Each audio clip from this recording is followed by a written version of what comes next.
ቢያንዱ ለአንድ የማፊያ ቡድን የሚሰራ ጋንግስተር ነው። ከሱ ስርም የሚሰሩ ሌሎች ወጣቶች ያሉ ሲኖሩ ከነሱ መሃል የሚገኘው ጆን ኮም ለሱ ልክ እንደ ቀኝ እጁም ነበረ። ቢዝነሳቸውም ትንሽ ደካማ እየሆነ በመምጣቱ ምክንያትም ትንሽ የገንዘብ እጥረት ያጋጥማቸው ይጀምራል። ይህም ለቀን የሚያስፈልጋቸውን የምግብ ወጪ ራሱ መሸፈን እንዳይችሉም ነበር ማድረግ የጀመረው።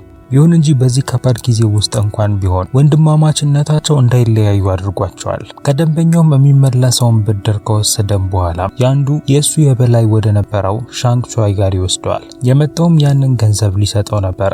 ከዚያም አለቃው ለያንግዱ ካመጣው ገንዘብ ላይ ትንሽ ገንዘብ ይቆርጥለታል። ይህንንም ለሱና ለአጋሮቹም እንዲያከፋፍል ነበረ። ይሁን እንጂ ቢያንግዱ ሰውየው ትንሽ ተጨማሪ ገንዘብ እንዲጨምርለትና አሁን ከባድ የገንዘብ እጥረት ላይ እንዳሉ ይነግረዋል። ከዛ በተጨማሪም በቅርብ ጊዜ ውስጥ ከቤታቸው ሊወጡ መሆናቸውን ተከትሎ ለቤተሰቡም ገንዘብ እንደሚያስፈልገውም ይናገራል። ቢሆንም ግን አለቃው በዚህ ይናደድና በጥፊ ይመታዋል። ይህም ከስሩ ስለሚሰሩት ሰዎች ምንም ሀዘኔታ እንደማይሰማውና የሰበሰበውንም ገንዘብ ትርፍ ለራሱ መውሰድ የሚፈልግ ሰው እንደሆነም እንድናውቅ ያደርገናል። በቀጣይ ያንግዱ የድርጅቱ ዋና አስተዳዳሪ የነበረው ፕሬዝዳንት ዋንግን ሲያገኘው እንመለከተዋለን። ፕሬዝዳንት ዋንግም በቅርቡ በሰራው ስራ ጥሩ ስራ እንደሆነ በመናገር ያሞግሰዋል። ከዚያም ከሱ ጋርም አብሮ እንዲጠጣም በሚልም ይጋብዘዋል። ፕሬዝዳንት ዋንግ እንደ ሳንግ ቹዋይ አይነት ሰው አልነበረም። ከሱ በተለየ መልኩም ከሱ ስር ለሚሰሩት ሰዎች ደህንነት አጥብቆ የሚጨነቅ ሰው ነበረ። ያ ብቻ ሳይሆንም ሳንግ ቹዋይ ለቢያንግዱ አዲስ የሚከፍቱትን የቁማር ቤት እንዲቆጣጠር እንዲፈቅድለትም ይነግረዋል። ይህንንም ያደረገው ቢያንግዱና ከሱ ስር የሚገኙት ልጆች ጥሩ አቋም ላይ እንዳልሆኑ በመገንዘቡ ነበር። ጥሩ ጊዜያቸውን እያሳለፉ በነበሩበት ሰዓት ላይ ፕሬዝዳንት ዋንግ ከአንድ ትልቅ አቃቢ ሕግ ይደወልለታል። ይህን ሰሞኑን ይሄ አቃቢ ሕግ እሱን እያስቸገረው ያለም ይመስላል። ፕሬዝዳንት ዋንግም ሳንግ ቹዋይ ይህንን ሰው እንዲያስወግደው ይነግረዋል። ቢሆንም ሳንግ ቹዋይ ግን እንደዚህ ካለ ታዋቂ አቃቢ ሕግ ጋር ፍልሚያ መጀመራቸው ትልቅ አደጋ ውስጥ እንደሚከታቸው በማሰብ ይህንን ሊያደርግ አልፈለገም። በዛን ጊዜም ላይም ቢያንግዱ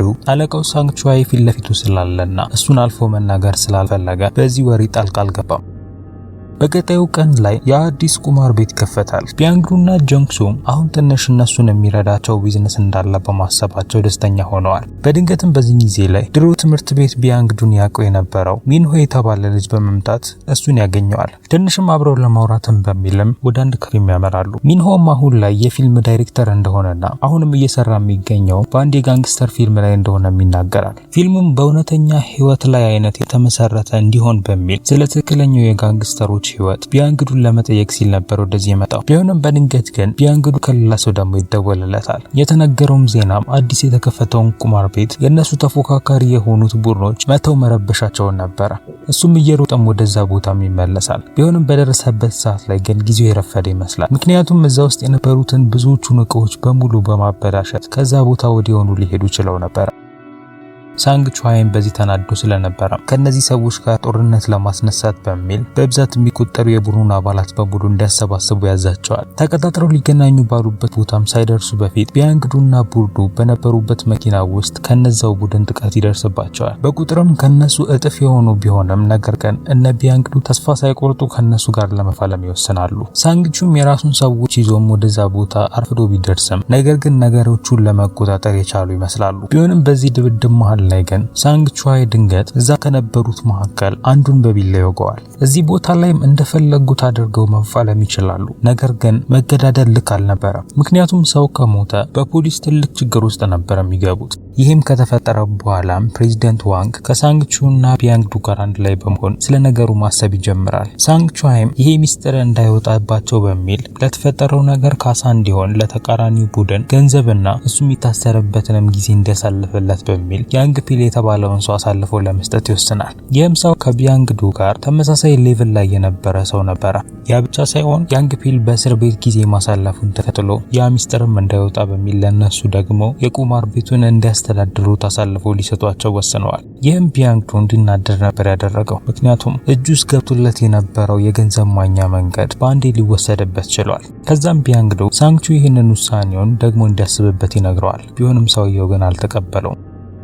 በቀጣይ ቢያንግዱ ፕሬዝዳንት ዋንግ ከአቃቢ ህጉ ፓርክ ጋር ውይይቱን አድርጎ በሚመለስበት ሰዓት ላይ እሱ ይዞት ይመጣል። ከዚያም መኪና ውስጥ ሆነው ከፕሬዝዳንቱ ጋርም አንድ ላይ ማውራት ይጀምራሉ። ይህም በመካከላቸው ትንሽ ቅርበት እንዲፈጠርም ነበር ያደረገው። በሚመለስበት ሰዓት ላይም ቢያንግዱ ነገሮች በሙሉ ከእጁ እየወጡ እንደሆነ እንዲያስብ ያደርገዋል። ምክንያቱም ከሱ ጋር ለሚሰሩት ልጆችና ለቤተሰቡ ኃላፊነቱን የሚወስደው እሱ ነበረ። ስለዚህም እነሱን ከችግር የሚያወጣበትን መንገድ ማሰብ ይጀምራል። ከዚያም ወደ ፕሬዝዳንት ዋንግ ጋር በማምራት አቃቢ ህጉን ለማስወገድ ያመጣውን ስራ እንደሚቀበል ይነግረዋል። ከዚያም በደንብ አጥብቆ ከሚያምነው ከጆንግሱ ጋር ስለዚህ ነገር ማውራት ይጀምራሉ። ምንም እንኳን ከባድ የሆነ ስራ ቢሆንም ነገር ግን ጆንግሱ የቢያንግዱን ሀሳብ ለመቀበልና አብሮ ለመስራት ይወስናል።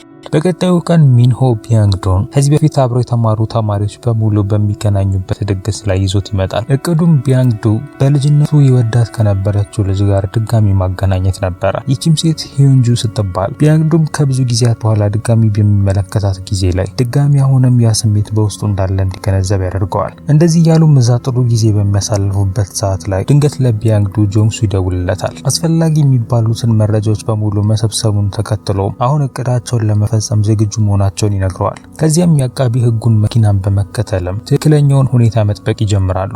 ምንም እንኳን ይሄ የመጀመሪያ የሰው መግደል ከባድ ስራቸው ቢሆንም ነገር ግን በጥሩ ሁኔታ እየተወጡት ያሉ ይመስላሉ። አቃቢ ህጉንም ከገደሉት በኋላ ቢያንግዱ ቃል የተገባለትን ገንዘብ በሙሉ ይቀበላል። ያ ብቻ ሳይሆን ከፕሬዝዳንት ዋንግም ጥሩ የሆነ ክብርንም ነበር ያገኘበት። ስለዚህ ነገርም ለማንም ሚስጥሩን ላለማውራት በመስማማት እናም ድርጅቱንም ተጨማሪ አደጋ ውስጥ ላለመክተት ይወስናሉ። ሳንግቹም የአቃቢ ህጉን መገደል በሰማበት ጊዜ ላይ ቢያንግዱ ያለሱ ፍቃድ ሌሎች ስራዎችን መስራት መጀመሩ እንዲናደድ ያደርገዋል። ምክንያቱም እነሱ ማድረጋቸው ከታወቀ ይህ ነገር ትልቅ አደጋ ውስጥ እንደሚከታቸው ያውቅ ነበረ። ስለዚህም በቀጣይ ካስጣራው በኋላ ስለ ሁኔታው ለመጠየቅ ይወስናል። ይሁን እንጂ ለፕሬዝዳንት ዋንግ ይህን ሚስጥር ለማንም እንደማያወጡ ተነጋግረው ስለነበረ ቢያንግዱም ስለተፈጠረው ነገር በሙሉ ምንም የሚያውቀው ነገር እንደሌለ ይነግረዋል። ስለዚህም ሳንግቹዋይ ቢያንግዱን ለማስወገድ ማሰብ ይጀምራል። ይሁን እንጂ ቢያንግዱ ግን ሊፈጠርበት ስለሚችለው ነገር በሙሉ ቀድሞ አስቦ ነበር። ወደ ቤቱ በምንመለስበት ሰዓት ላይ ቢያንግዱ ከቡድኑ አባላት ጋር በሙሉ አንድ ላይ በመሆን ጥሩ ምግብን እየተመገቡ ያሉ ይመስላሉ።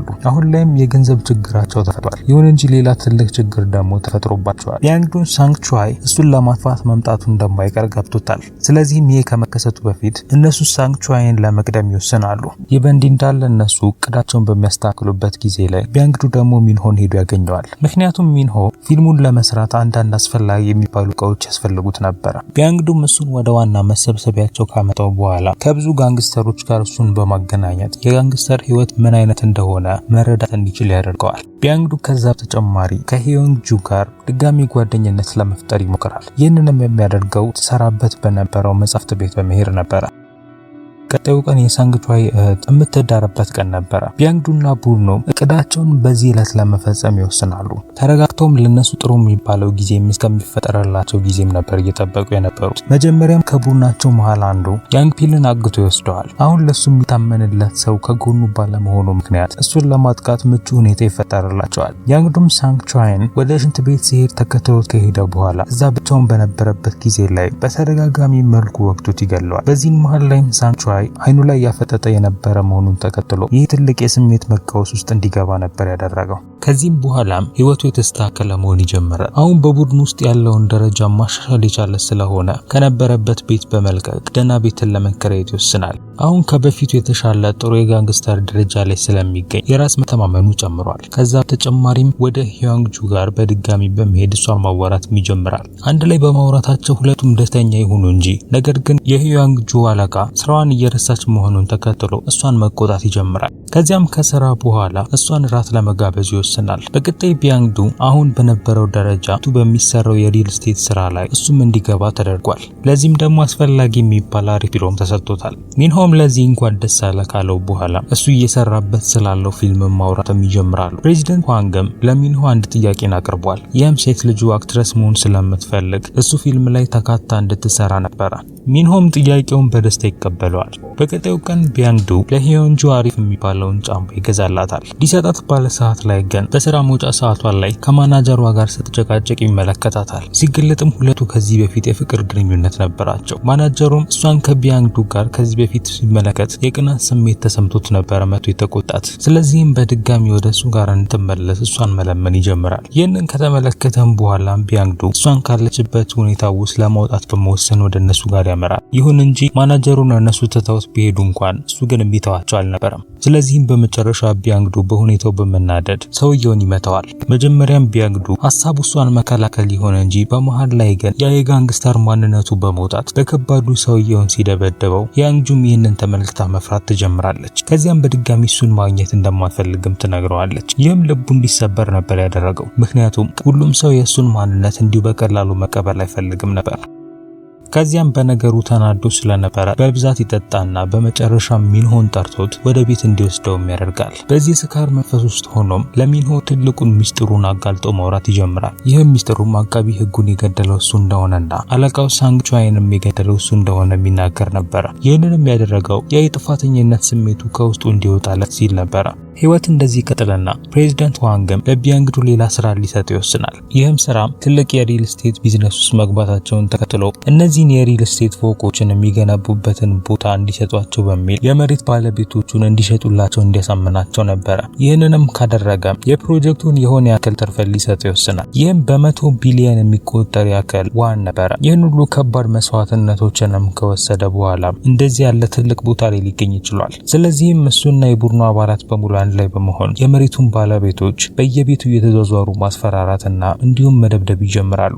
ይህ በእንዲህ እንዳለ ቢያንግዱ ሚንሆ ፕሬዝዳንት ዋንግን ሄዶ እንዲያገኛቸው በሚል ሁኔታዎችን ያመቻችለታል። ቃል በገባለት መልኩ የፕሬዝዳንት ዋንግ ልጅ የምትሳተፍበት ፊልም እንዴት ሊሆን እንደሚችል መነጋገር ይጀምራሉ። ቢያንግዱ በሌላ በኩል በሂዮንጁ ላይ እንዲሁ በቀላሉ ተስፋ ሊቆርጥ አልፈለገም። ስለዚህም ወደ መስሪያ ቤቷ ተመልሶ ያመራል። ይሁን እንጂ ሰሞኑን ስራ ላይ እንደሌለች ይነገረዋል። ወደ ቤቷን ባመራበት ሰዓት ላይ በክፍሏ ውስጥ ደክሟት ወድቃ ያገኛታል። ከዚያም ወዲያውኑ ይዟትም ወደ ሆስፒታልም ይወስዳታል።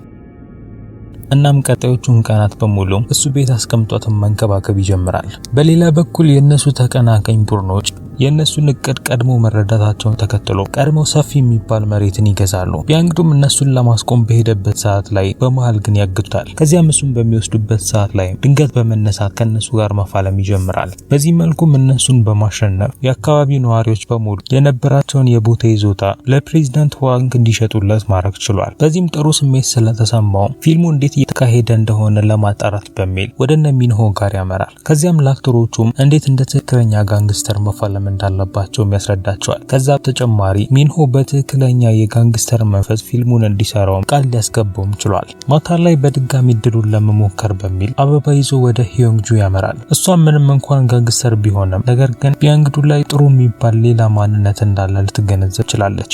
ከዚያም ወደ አሪፍ ሬስቶራንት በማምራትም እዛ ጥሩ የሚባል ጊዜንም ያሳልፋሉ። ቢያንግዱም ወደ ቤት ካደረሳት በኋላ እሷን ባላሰበችው መልኩ ይስማታል። በሁለቱ መካከልም ጥሩ ግንኙነት እንዳይፈጠር ሊያደርግ የሚችለው ነገር የቢያንግዱ የጋንግስተር ማንነቱ ነበረ። ይሁን እንጂ ነገሮችን ካስተካከለ በኋላ ግን ከሷ ጋር ለመሆን ሲል ሁሉንም ነገር እንደሚተው ይነግራታል። በቀጣይ የሚንሆ ፊልም ይለቀቃል። በዚህን ጊዜ ላይም ፕሬዝዳንት ዋንግን በቦታ የተገኙ ሲሆን ልጁንም በፊልም ውስጥ እንድትካተት በማድረጉም ያመሰግነዋል። ይህ በእንዲህ እንዳለ ቢያንግዱ ከቤተሰቡና ከሂዮንጁ ጋር አንድ ላይ በመሆን ራት እየተመገበ ይገኛል። ፊልሙ ሲተላለፍ ከተመለከቱ በኋላም ፕሬዝዳንት ዋንግ ለሱ በመደወል ፊልሙን ወዲያውኑ መመልከት እንዳለበት ይነግሩታል። እሱም ፊልሙን ሲመለከትም የሆነ ልክ ያልሆነ ነገር እንዳለ ያሳየናል። ከዚያም ፊልሙ ቢያንግዱ ከዚህ በፊት ያደረጋቸውን ነገሮች በሙሉ በውስጥ የተካተቱበት ፊልም እንደሆነ ይረዳል። ከነዚህ መካከል የአቃቢ ሕጉ ፓርክ መገደል እና ሌሎችም የሱ ወንጀሎችም ተካተውበታል።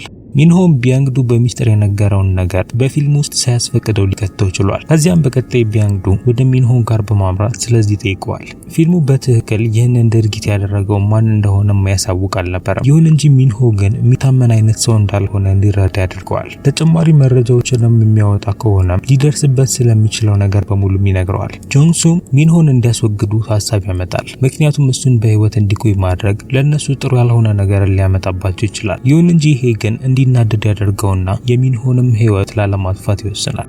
በቀጣይ ያለ ቢያንግዱ ትዕዛዝ ጆንግሱ ሚንሆን ለማገት ይወሰናል። ይሁን እንጂ እቅዳቸው ለመግደል ሳይሆን እሱን ለማስጠንቀቅ ነበር። ቢያንግዱም በቀጣይ ለፕሬዝዳንት ዋንግ ሁሉም ነገር በቁጥጥራቸው ስር እንደሆነ ይነግረዋል። ምክንያቱም በታሪኩ ውስጥ ለሚንሆ ምንም አይነት ስምን አልነገረውም ነበር። ስለዚህም የአፓርትመንት ፕላናቸውን በጥሩ ሁኔታ መወጣታቸውን ተከትሎ ከጓደኞቹ ጋር በደስታ ጊዜን ያሳልፋሉ።